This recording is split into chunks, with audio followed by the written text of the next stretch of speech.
Thank you all for joining the second session here of the Technology Committee for the Public Prep Network.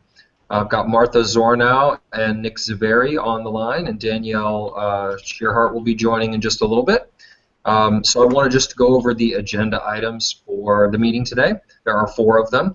One is that I will be sharing some data around the initial technology walkthroughs that I performed at all public prep campuses.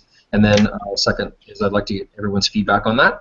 The third item is I want to just share broad and initial ideas that I had around technology use in the network. And then the last step is just giving feedback around that.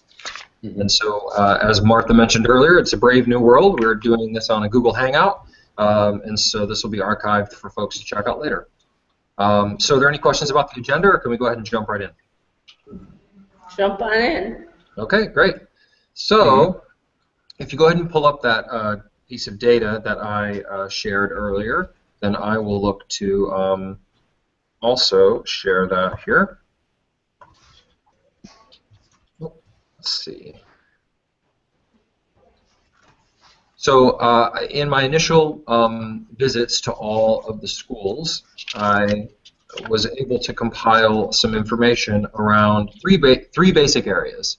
And those areas are simply, let's see, they're first just whether or not technology is being utilized at that school. It's just a simple measure. And this technology usage is really anything. And it ranges from teachers playing music for their students while they're finishing a worksheet all the way to Chromebooks being used in a center in a particular classroom. And the second column is around student engagement, and so we'll talk about that, engagement specifically surrounding technology. And then the last is I think an interesting metric, we'll also talk about this too, is really that filter of, is technology allowing the student and teacher to do something that they otherwise couldn't do? And so, as opposed to being a big television. Exactly, as opposed to just, not reinventing the wheel, doing the same old thing but through technology. So these are the 3 items that we're going to talk through. And so as we look at the first column, and again, I just want to acknowledge that this is a snapshot, right? I mean, I didn't spend more than 10 minutes in any one particular classroom, so this is understandably just not a complete picture. But at least as a baseline, I plan on doing at least 2 more of these for the planning process. So if you look here, some of our higher usage schools, Lower East Side Elementary, Girls Prep Bronx Middle School, Lower East Side Middle School had around half, as well as the preschool. There were only 3 classrooms at the preschool, but I was able to visit each classroom twice. And then Boys Prep had 2 out of 9 classrooms. So any initial thoughts just on, I realize this is just a snapshot, but any thoughts on this first column here?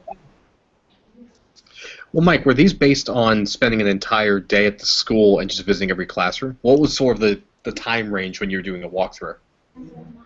So that's a great question. It took me normally about half of a day to do a walkthrough at any one particular school. And so as you can see from the denominator in that graph, that's the total number of classrooms that I visited.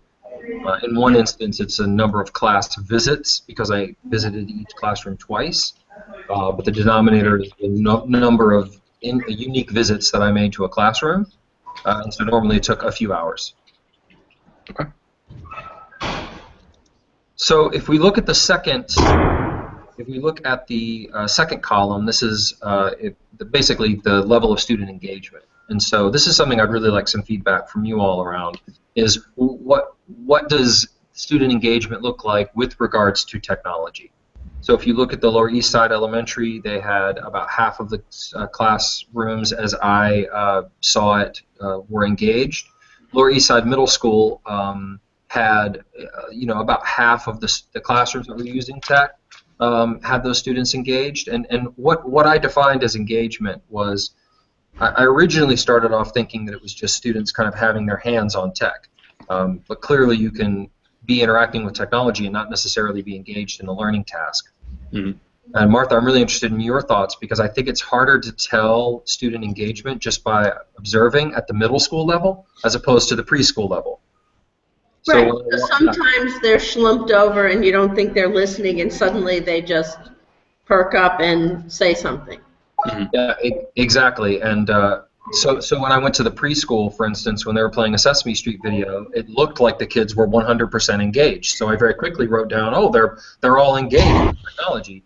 Yet when you go to a middle school and you watch, you observe a classroom watching a movie, students may not necessarily seem engaged. So what are your thoughts on a good way to measure or define student engagement with regards to technology? What do you think, Martha? I mean, you could maybe ask them, like, did having technology enrich your experience?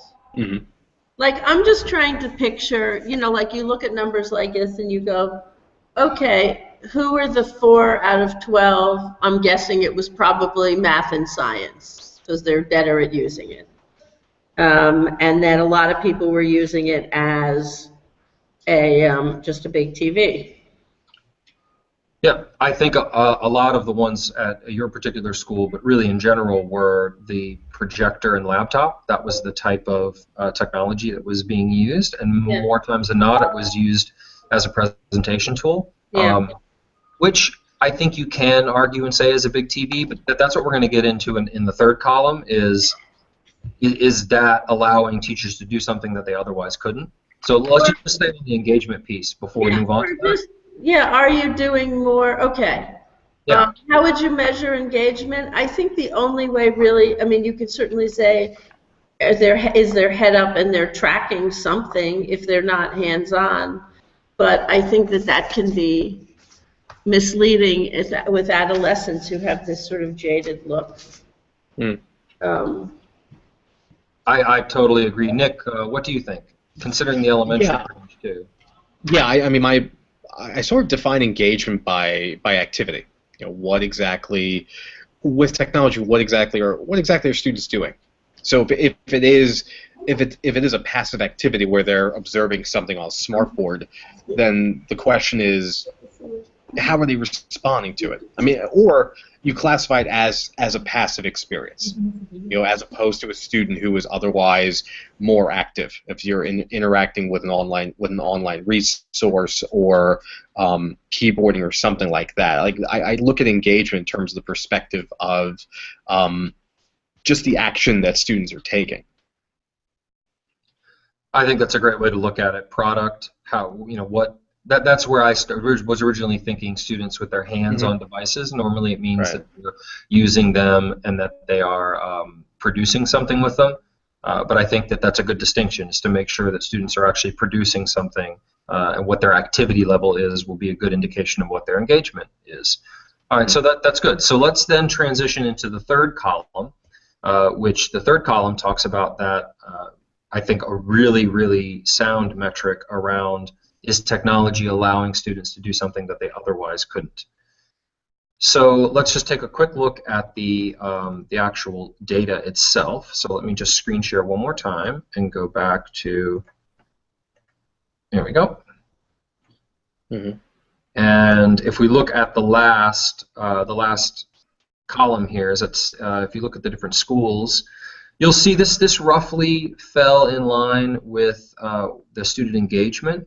Those numbers pretty much match. There's a little bit of a disconnect at the Lower East Side Middle School, and this, I'm not sure if honestly is my bias around the middle school students, because as we were discussing earlier, sometimes it can be difficult to tell whether or not that engagement is there. But I felt like the tasks at pretty much all the schools that they were using, the tasks that they were rather having the students do, and the technology they were using was pretty much allowing for a unique learning experience to take place. Right? So what does that mean? Probably the biggest area that I would really like feedback on is whether or not you can consider a presentation, because I think that's overwhelmingly the majority of what I saw was presentations using projectors on some type of an interactive board. A very low percentage of presentations actually utilize the interactive board at all. But our presentations utilizing technology in a way that's allowing something to be done that otherwise couldn't. Right? That's the question that I really would like feedback from you guys. But then also, how else can we do this metric around what's technology allowing us to do. I think that one thing that happened was, hi. To the book fair? Yes. Downstairs, one in the yoga room. Just go down the stairs. There's a room 406 for science. Oh, for science is over there. Oh, okay. Sorry. No. So our startup with the interactive board, the interactive aspect of the board, you know, it was sort of complicated by the timeline of installing them again. But I think if we showed people how to use a few of the interactive features in the summer training, that they might use it more. I don't know. I mean, you have to like have a need. Like it can save the markings on a document, or it can save what a student writes. But very few people use those interactive markers, which we paid for.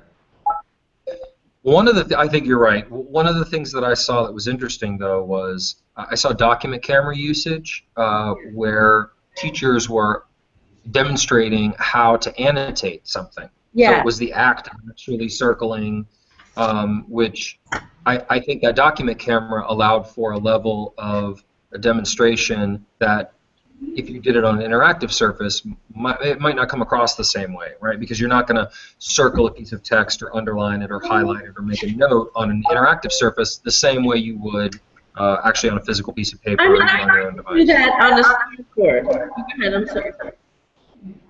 I used to do that on a smartboard and save it for future classes. I mean, if somebody marks up something on a document camera, can the interactive projector save it? That's a really good question. I don't think so. Can I answer? Oh, yeah, go ahead, Nick. Yeah, Martha, for most document cameras, they do have a capture feature, so that what would happen is if an image is put through on a document camera, it simply just captures a JPEG. So if there is marking on it, then it just captures the image. So this way, if a teacher wanted to, say, share either an image or convert to a PDF and put it up on the class website or something, you could do that.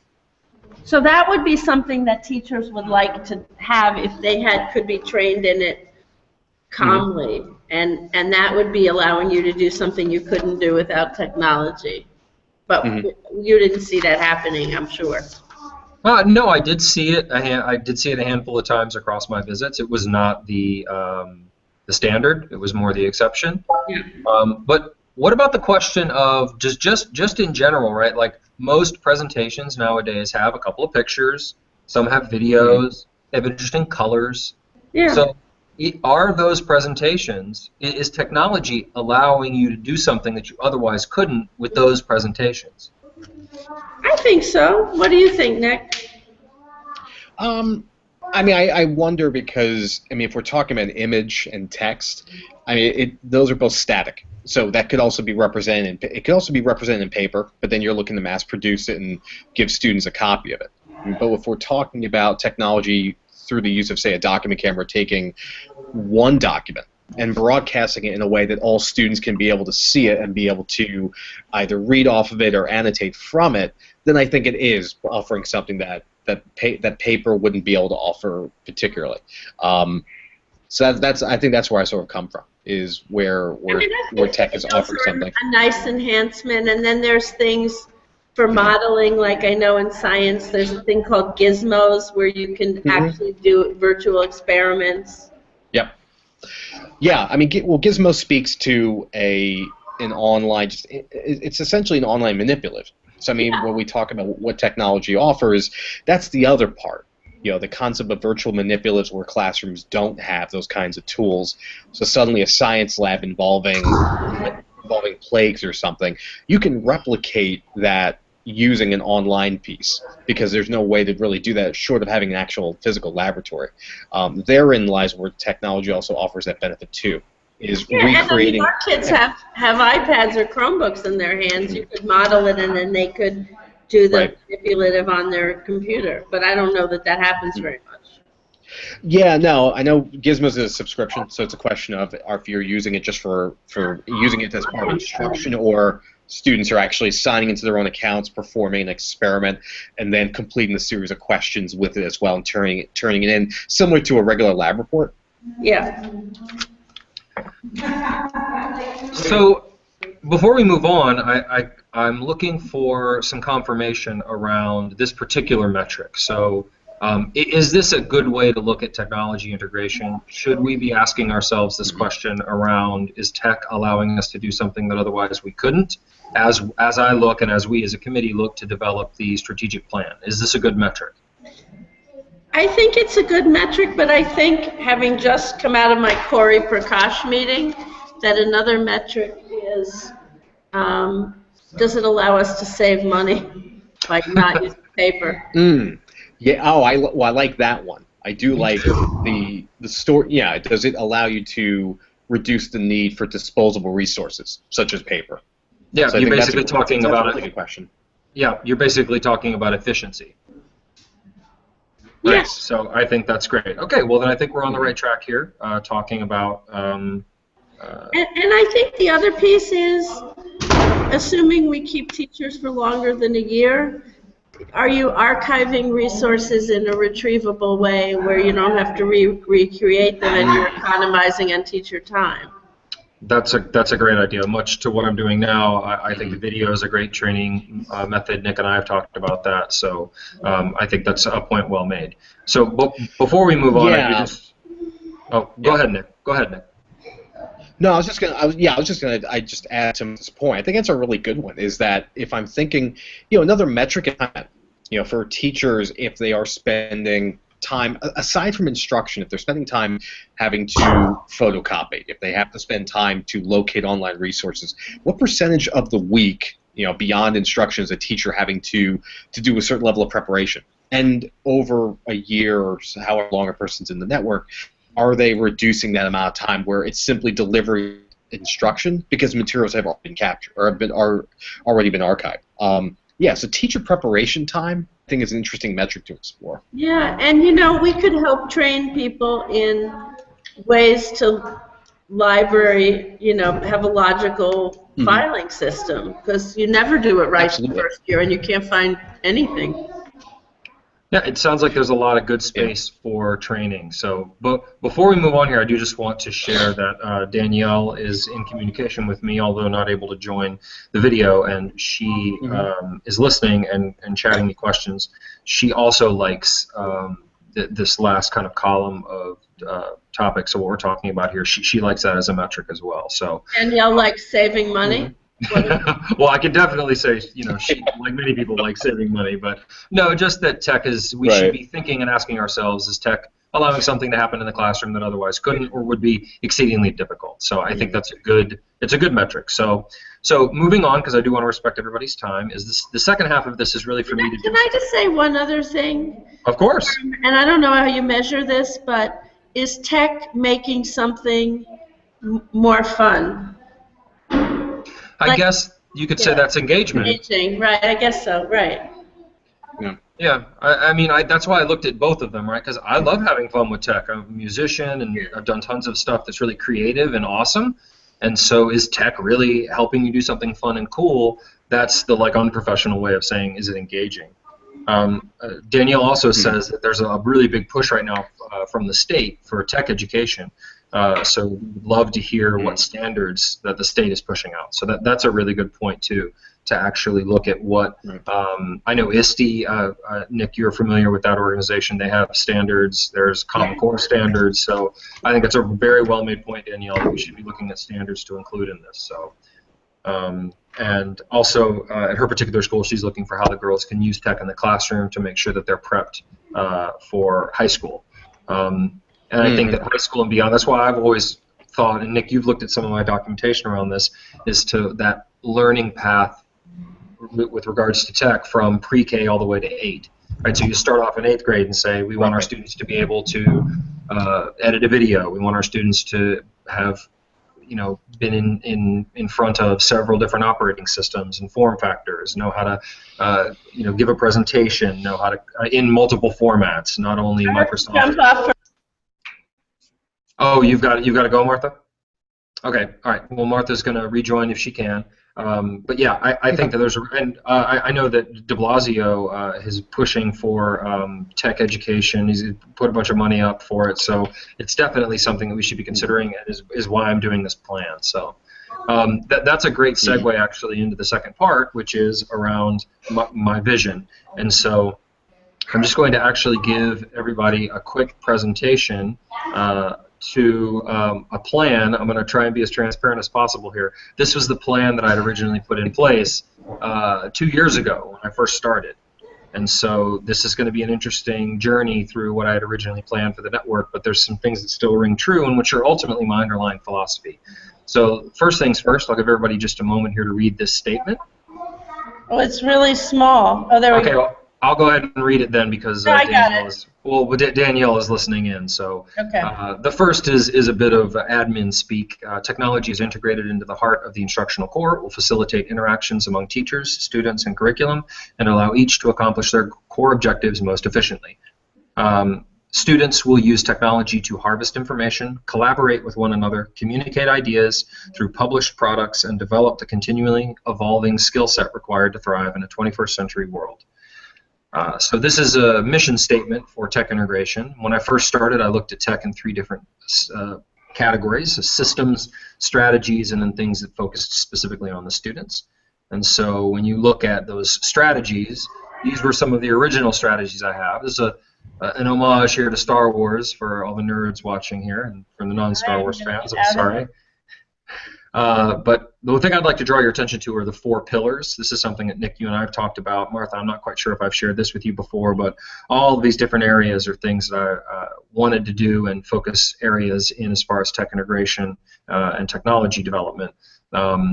Be able to have some pilot projects going on, start a website where tech committees and other people within the network can interact with each other.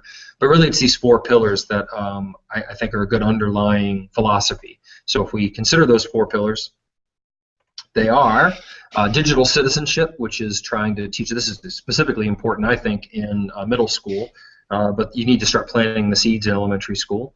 What your impact in the technology world is, and what kind of footprint you leave, how critiques and comments affect you and others, having empathy for other students. The world is only going to get more technology, and social media is just going to become more and more prevalent, in my opinion, and as research shows. So I think it's important to prepare our students for that. Second is in just information harvesting. I feel like I've been around long enough that the internet is becoming more and more difficult to navigate, so it's important to know how to identify reliable sources. And as we prepare academic papers, you want to make sure students know how to cite and reference. And then you want to obviously make sure that students are comparing sources and contrasting information that they're getting. The third pillar is in communication and collaboration. No one works by themselves. Everyone has to work with other people. And so the writing and being a team member and all the different types and forms in which you can communicate with one another is really, really important. And obviously collaborating, we're going to be on teams, and so are the students. So it's important for them to be able to connect with each other and work on shared projects. And then the last, but I think is really important, is the ability to create, and this is what we were talking about earlier, is the ability to actually, from your activity, create something, right? And I'm calling that content because it's not always a gizmo, right? It's not always an actual physical program or some other 3D printed object, right? Sometimes it's going to be a comment on someone's paper. It might be a review or an article online itself. So it's going to be important for us to have multiple platforms and help students manage that creative process.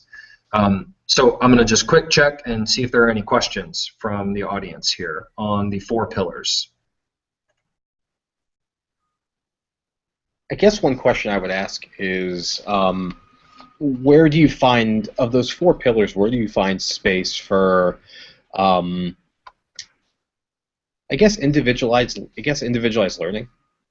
You know, when we think of, with, for example, our elementary students that use reading programs to build fluency or build comprehension skills, I tend to think of those as forms of intervention, or individualized learning, because it's all leveled to students. When we look against your pillars, so where do you see those possibly living? So that's a really great question, and I find myself kind of splitting my thinking into always into two categories. This particular, with respect to answer your question, those two categories for me are, technology being used in really any of those four pillar areas. Those are more kind of guiding principles that you should keep in mind when you're deciding on how to utilize technology within instruction. But I think it's really important for teachers and for students to think about the basic skills that are needed in almost any content area, and this is true in preschool all the way up through elementary and middle school. That there are core skills involved in whatever it is that you're doing, and tech can be really helpful in making sure that students are getting that repetition and that practice in getting better. Right. But that fourth pillar really should be pushing towards that creation. What activity are you doing to create things? And I think this is a sliding scale, right? When you're in preschool and elementary school, it's going to be more appropriate for you to be using that math app to reinforce your addition and subtraction skills. It's going to be, for spelling of sight words, for letter recognition and spelling, and the mechanics of actually drawing a letter. All that repetition is going to be, I think, more important in those younger ages. And that creation, you're going to see more of that in the later ages, right? As you get into middle school, people are going to be, hopefully our students are going to be creating programs and utilizing technology in a different way to create that final product. So I think that the last pillar is really the one that is affecting that kind of second category of creation. And then, you can say that the drills and the drill and kill aspect is really for those younger students. So does that answer your question? It does. I don't necessarily think of it only. I mean, yes, I think addressing particular skills, I think, is part of it. But I also wonder about, for example, this idea of differentiated learning. Let's say, for example, you're having a teacher that uses. We're familiar with the model of Khan Academy. But of course, that idea is implying that one video is viewed by all students, and they can view it at whatever speed they want, the number of times that they want, and that's obviously the power of it. But I think about someone, and maybe this is content authoring, but from a teacher's perspective, if I have that same ability, perhaps I'm creating maybe different levels of those types of math videos, for my students who are on level, for my students who I can push a little further, and then my students who I need to create something a little bit more simplified for them to reach them at that level. And that to me is personalized learning. Yeah, I think you're right. As I'm listening to you talk, I feel like it's really blending two elements from two different pillars, right? The communication and collaboration. If you're a teacher and you're creating a series of videos, you're communicating with your students, and hopefully your students are communicating back with you, and then either individually working on skills or collaborating in teams in order to complete the assignment, right? And then in completing the assignment, they're actually authoring content. So the technology pillars, I've been kind of cooking them up and dealing with them over the past few years. And so the more and more I think about them, they really are kind of overarching guidelines to help frame people's thinking around activities, lessons, things that you want to start to involve yourself in with regards to technology integration. They're good questions to ask, right? Am I asking kids to author content? Am I respecting the internet research process, and am I preparing students for that, right? They're pillars because they're foundational. These things, if they're put into place, students know how to be a good citizen, if they know how to find things from reliable sources, if they know how to communicate and collaborate with one another in creating something, then those things are going to be a great foundation for them to be good learners, lifelong learners with technology, right? Okay, so let's keep moving here with the presentation. So I'm just going to jump back to it here, and so we've talked about the technology pillars as far as my philosophy with that goes. Now let's get into the hardware plan, because you can have philosophies all day long, but when it actually comes to paying for it, as Martha so aptly put earlier, then that could be a different story. So again, this is my plan from 2 years ago. So before I had really gotten my feet wet, I put a plan together that highlighted tablet usage in pre-K through second grade realm, and then Chromebooks from third grade on up, with a sprinkling of media desktops, which, or it could be laptops as well, that allowed students to do more in-depth creative type work in authoring their content. So I'm going to pause here, and I just want to get people's thoughts on this. I'll leave the graphic up for a little bit, but then I'll switch back to the view where we're interacting with one another. What are our general thoughts around this layout? How can it be better? Is it right? What kind of gear do we want to invest in? What do you think?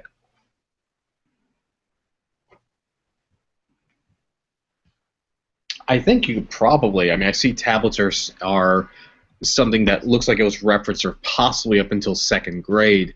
And in my experience at the Lower East Side, we had pretty much moved to Chromebooks. You know, the only challenge being in terms of keyboarding, and that was something we were looking. I mean, we found ways to pretty much remediate that pretty quickly. But our students mostly were living in Chromebooks just because of the applications that they were using. Tablets, I tend to find that tablets tend to reach. They tend to be consumed. I mean, mostly devices for consumption, but also just interactive in a sort of a click and drag or click and respond setup. So students who are not necessarily using devices to have to type anything, then a tablet would make more sense. Yeah, it's probably more for particular applications. I would completely agree. Also, typically the tablets that we have really nice high-end cameras, so video capture, Yes. audio capture. They have good microphones in them, so they're good. In my opinion, they're good creative tools to make to make media with. But then they're also, because of the great haptic touch feedback that they have, they can be good for younger. That's kind of was my thinking. Is it'd be good for younger students in interacting with kind of some of those early skills instead of having students sit down and complete worksheets for letter recognition or letter mechanic practice of writing them. You can save a lot of paper and be more efficient in doing that on a tablet. Although that brings up the question around handwriting. With all this technology, should we still be teaching handwriting? Which I think that we should. But it is a way that you can introduce technology and allow for just one more form of reinforcement, right? And then I was actually talking to a vendor earlier this week who was telling me that they were at a conference and everyone's asking about Chromebooks. So I think Chromebooks are becoming very, very popular. And normally things become popular for a reason. So I think that the keyboard being integrated, we've had issues with tablets and the case keyboards syncing and having issues with that in the back end. So I can say that the built-in keyboard I think is really important for people in being able to do that creation. But any other thoughts on that kind of timeline that I had? I'll bring it up one more time. But any kind of last thoughts on that, Nick? No, that's really it, and I concur about the growing interest in Chromebooks.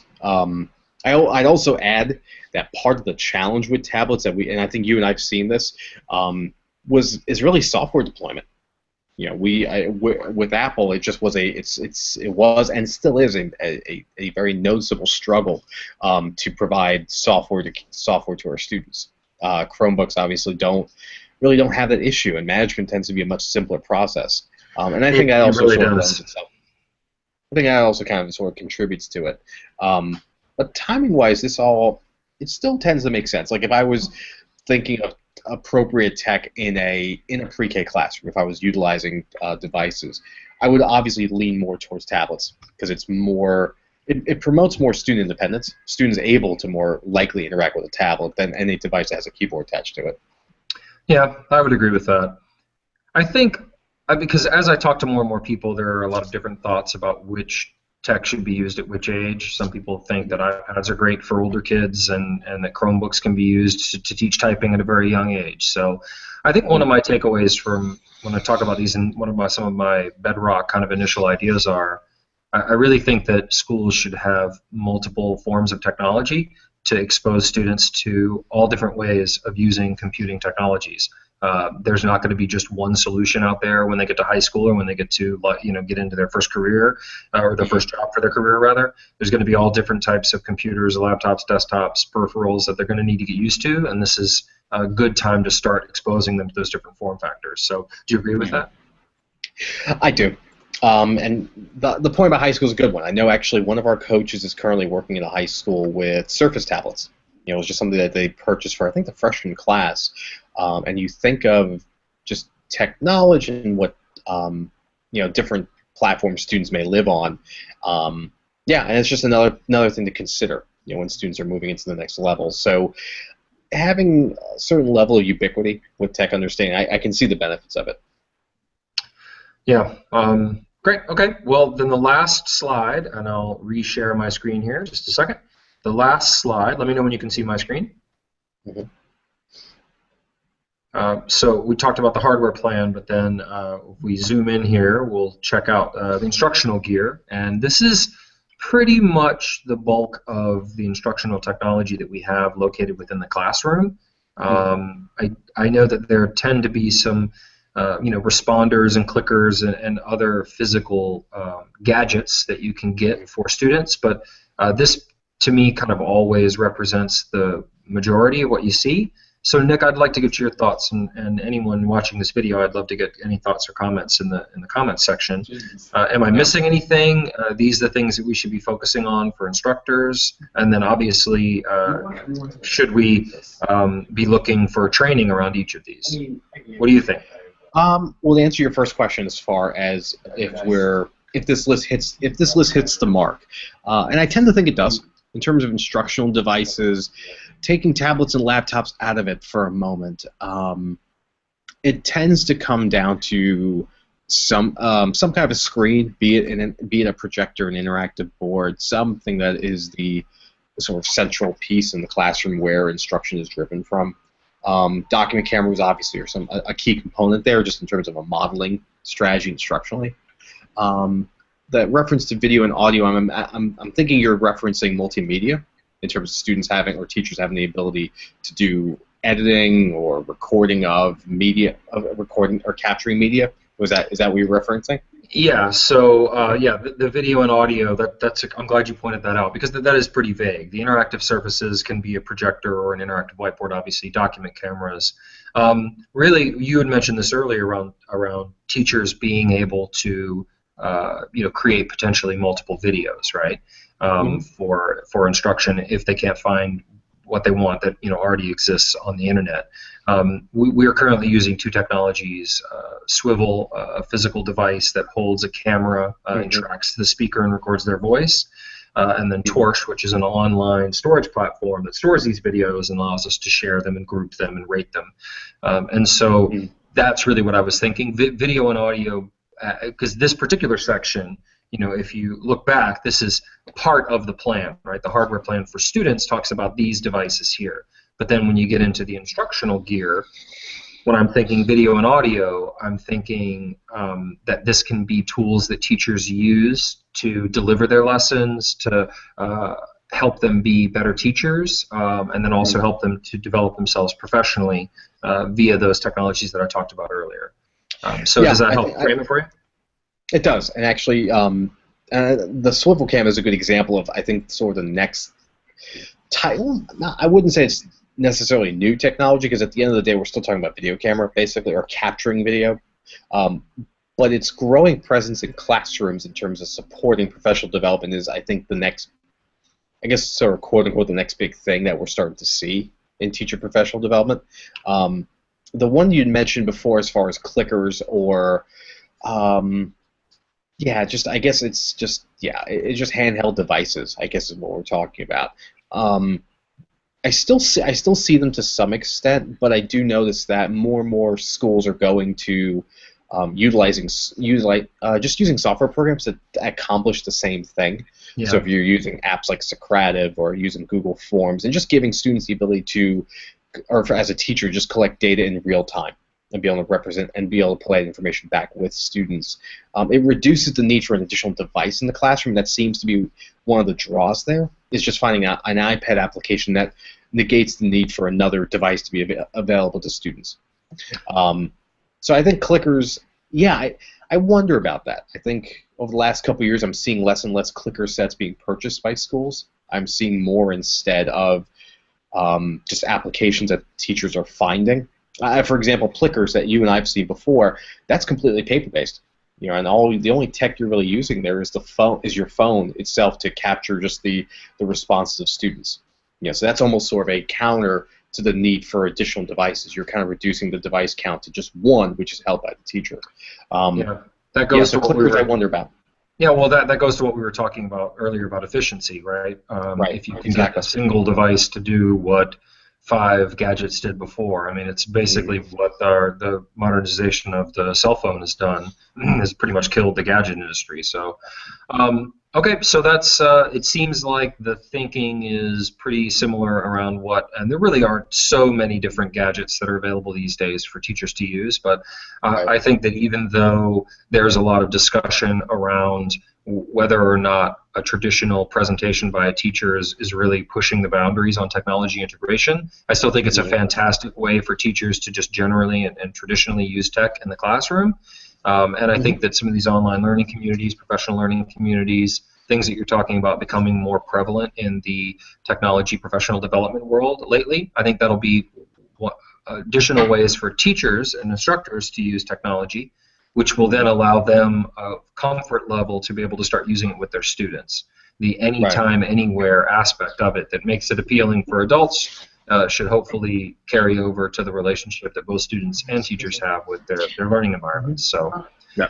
well, we're coming up here on our time, so I just wanted to get any last comments. Martha, unfortunately, had to drop out, but she's going to hopefully review this video as other people are hopefully viewing it and offering comments. So, any other kind of last thoughts that you want to share with us, Nick?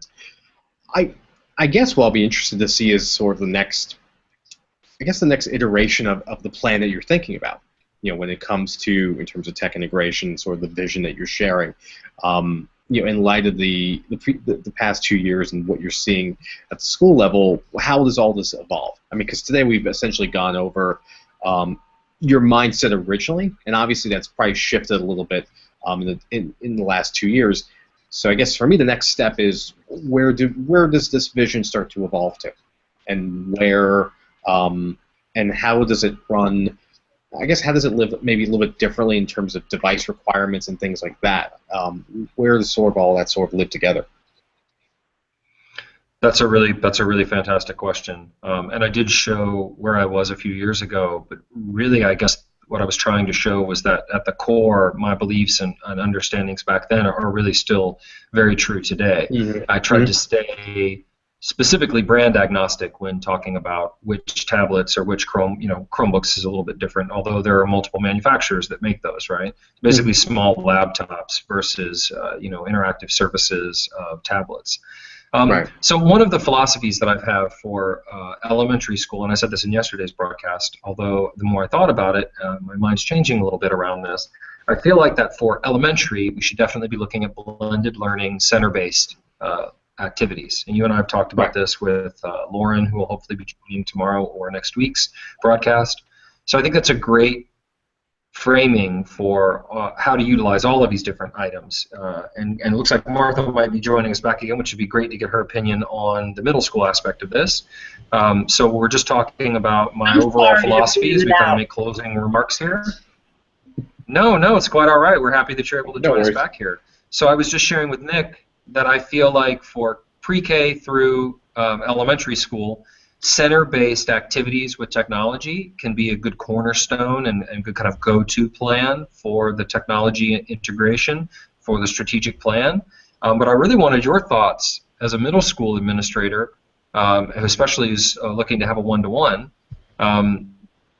Your environment is different than obviously a center-based, so do you think that one-to-one is the way to go with middle school? And if not, what is the answer? I like one-to-one, but what we discovered is if they own the laptop during the day, I mean the tablet, they lose it. So what we did was we have them live in classrooms and they take them out. You know, they moved so much that they were like leaving them in the gym and then they were stolen by the other school. So, but I think have kids when the lesson calls for it have access to a one-to-one device is a great thing. I think that the sort of blended environment, you know, we do have some small group instruction, so if one of the options for the other group to do is something that's accessible on the iPad or Chromebook, I think that that's a good thing. I also think that the form of demonstrating mastery has to include video production. I think that they should all learn that.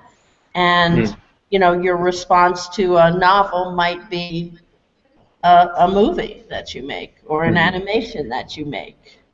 And we should be teaching those skills because they're going to need them. Maybe it's a web page that you make. I think they ought to have some of the outputs ought to be, 21st century. I mean, they're actually 20th century, but kinds of ways of. Yeah, well, you're speaking to what one of the pillars that I was talking.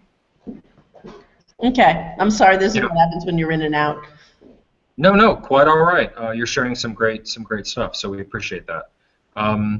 So I do want to be respectful of everyone's time. It's coming up here on 5. This is just that initial step that I wanted to take to just share some of those beginning ideas, things that have been culminating in my mind over the past few years. But as we delve into this process, I definitely want to look at student outputs, what we want our 8th graders to know, so that we can backwards plan and put those things into place so that those bedrock skills are suiting the students so they can move into high school and beyond. So I want to thank. I would also just say, I know you're closing, but that there are art-specific things that we ought to talk about, like music composition and graphic design, computer-aided graphic design, and maybe something with Spanish. That we ought to look at. I mean, maybe they ought to all learn Sibelius. That makes. I mean, based on what I just said, though, I'm curious what your thoughts are, Martha. Does it make sense to list like all? Because it sounds like what you're doing is you're saying these are all the things that we want our students to have accomplished, or at least interacted with and tried over the course of their education with us. And so, if you make that comprehensive list of what it looks like the 8th graders done or accomplished, then you look to backwards plan that and say, how can technology help the students get there? Is that an accurate way to say it? Mm-hmm. Yes. Great. Nick, did you have anything to share on that? No, I think Martha actually touches on a good point. I mean, I think that speaks to content areas and what does instructional technology allow for that. And a lot of it just comes back to content authoring. I mean, with foreign language, it's just taking, again, it's what we were saying before. Different ways to engage students, and with foreign language, it's the idea of just different types of assessment opportunities. Hearing the spoken word, using just audio, and students being able to do translations as opposed to reading text and being able to do it that way. No, I think she touches on a totally different perspective, which I think is great. Thank you. That's great. So it seems like we're all on the same page, and that my eyes are looking in the right direction around are students engaged when using technology? What does that engagement look like? Are we using tech to be efficient and to do things that we otherwise couldn't? And are we looking to have students produce things and then kind of know what our kind of perfect gold standard student looks like at the end of 8th grade, and how do we backwards plan to help the students get there, and then how do we support the teachers who are also helping the students get there? So it sounds like we're all on the right page, so I just, again, want to be respectful of your time and say thank you to both of you, and thank you to anyone else who's watching this. Please feel free to post comments. This will be a great way to be involved in the process. So thank you all, and I appreciate your time. Thanks, Mike. Okay, thanks again, Bob. Take care. Bye-bye. Yep, bye.